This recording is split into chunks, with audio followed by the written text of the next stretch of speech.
Okay, James, so here we are at probably the number one point where people have burglaries occur. It's at their doors. The front door, rear sliding glass door, but let's just take a look at the front door of this model home.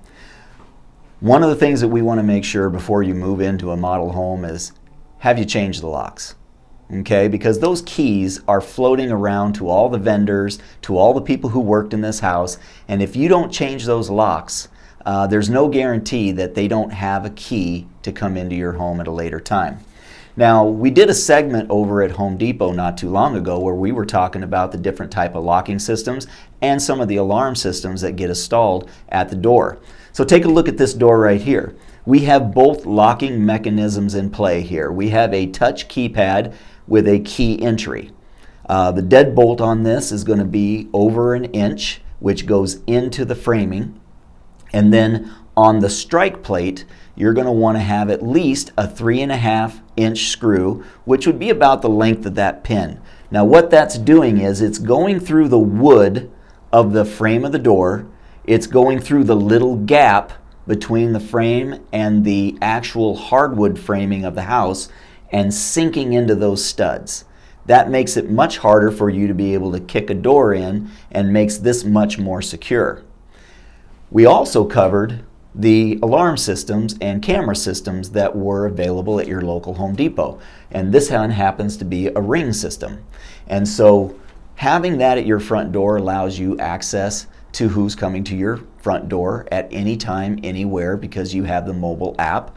You also have camera systems up above that allow you to see who's standing at your door. So between these two systems here, they've done a nice job of preparing the front door for any potential attacks or threats from a burglary.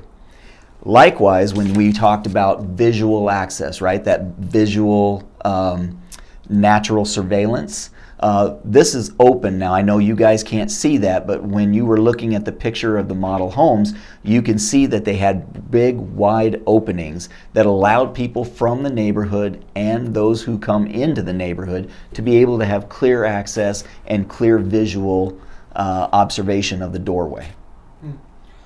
I would just have them put a security door on there, right?